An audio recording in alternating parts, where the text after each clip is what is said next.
Hey, hi, and hello. I'm Troy the Art Boy, and today I'm going to be designing yet another unconfirmed experiment from Lilo and Stitch, the series.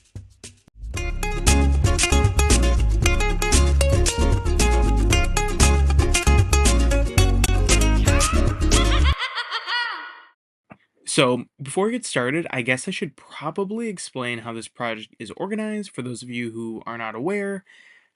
Basically, I work with a friend of mine over on Instagram. Their account's name is Lilo's Library to design each and every unconfirmed Lilo and Stitch experiment. The names for those experiments are actually given to us during the credits of Leroy and Stitch the movie. So I defer to that list for the names and sort of just brainstorm a design with my partner based again off of that. And then we come up with the functions based off of a looser set of guidelines. Basically, Jumba's experiments are all organized based on their numbers. The first 100 experiments fall under the household helpers category, which is pretty vague, but that is where we are. Basically, I just look for functions for experiments that could potentially make Jumba's life easier, even if that isn't actually how things turn out. So, without further ado, today's cousin is number 037, Snipper. I really love this one, and I hope you guys do too. So, story time. When I was maybe 15 or so, I got my first job and I worked at a cemetery mowing the grass, weed whacking, and sort of keeping the headstones clean and just doing general landscaping. I absolutely hated that job. I'm pretty small and manual labor has never really been my forte. However, 2 years of hard work seemingly paid off when I got to experiment 037. He was going to be a landscaper. I knew that just pretty much from the jump.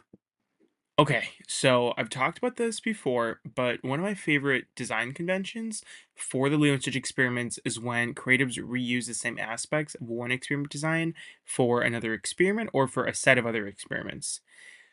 There are the eyes of experiments like Huggo and Thresher. There's the body and faces of course, Stitch, Angel, 627, and Leroy, and Longclaws seen with cousins like Backhoe or Clip.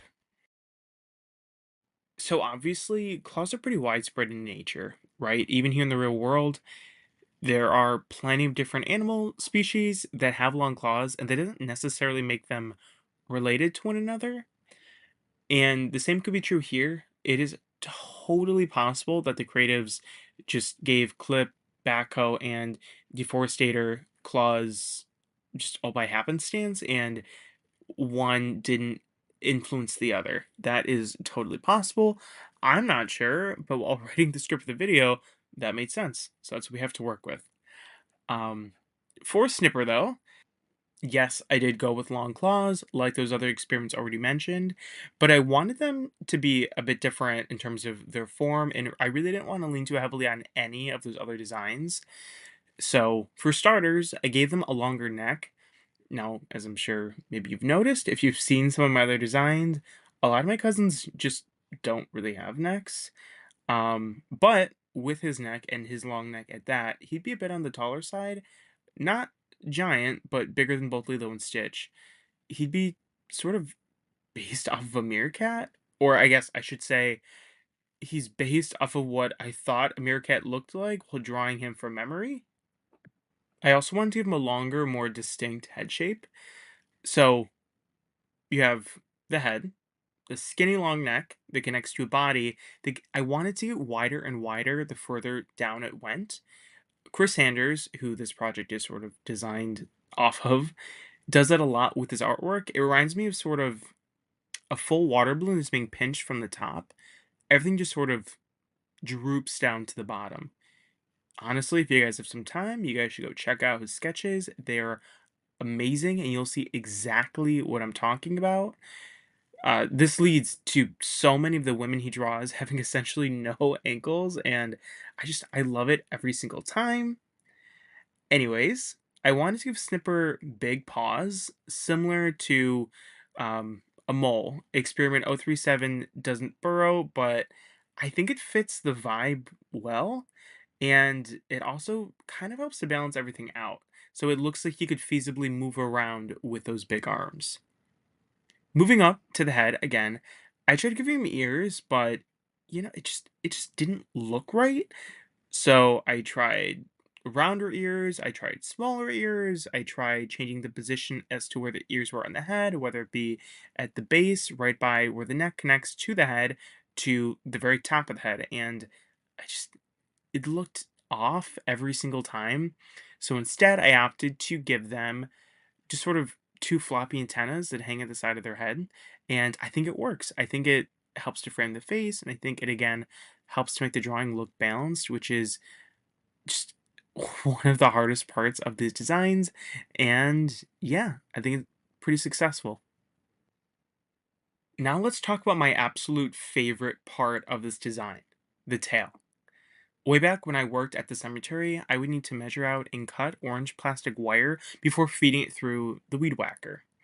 Snipper's tail is based on both those specific strings and it functions as a weed whacker too. About the tail, I was asked by someone to show them what the tail looked like from the back view and how it connected to the body. So, okay, so I'm not going to do that here, but I did want to announce a new fun little sister project to what I'm doing here. So, obviously, I designed the uncomfortable experiments, then I worked with my partner, Lilo's Library, to come up with an episode backstory and a synopsis for each and every experiment, right? Now, however, we're adding a new step. So, Lilo's Library is now commissioning an incredible 3D digital artist. You can find them over on Instagram. Their account name is Luhepar. They are amazing. I've actually worked with them quite a bit in the past, designed some custom Lilo and Stitch themed Funko Pops for myself. Here are some of those right now for you. They're just amazing, and Luhepar is making 360 views and videos of each cousin, both confirmed and not. Um, I'll be helping to nail down some of the actual details and whatnot, but honestly, all the credit goes to this 3D artist. They're, again, I just cannot say enough great words about them. They're just so talented and are so easy to work with.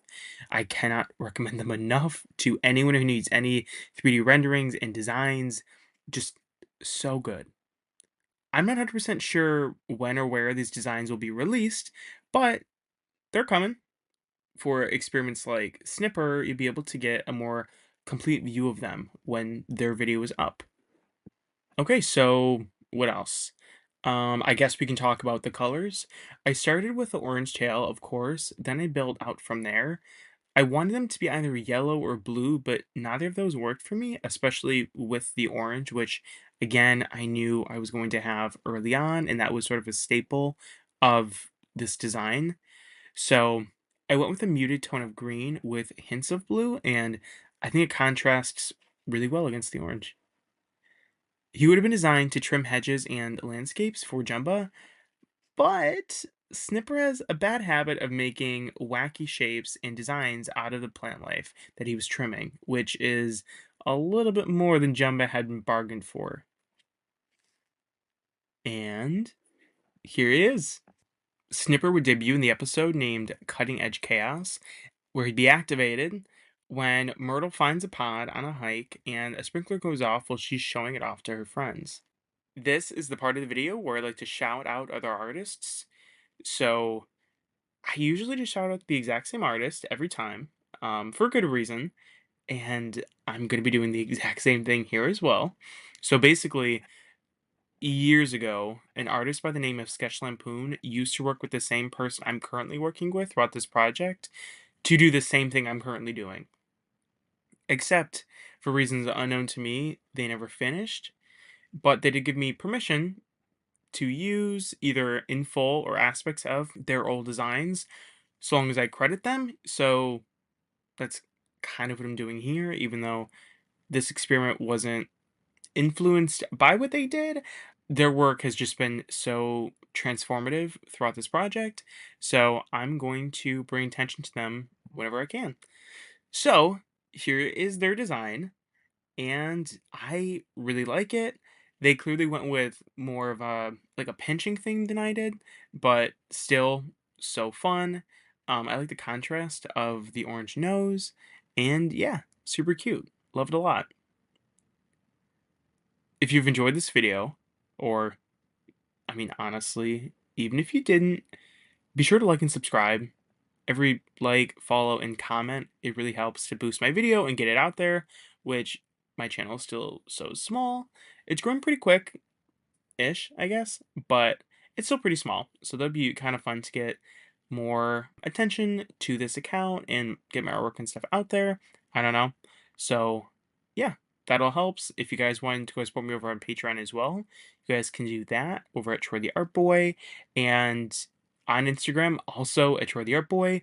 Although on Instagram I have a bunch of other artwork that I don't make videos of, so yeah, go check that out. And while you're over there, go check out again my partner in this project at Lilo's Library over on Instagram as well. Thank you guys so much for watching, and you will see me in the next one. Bye.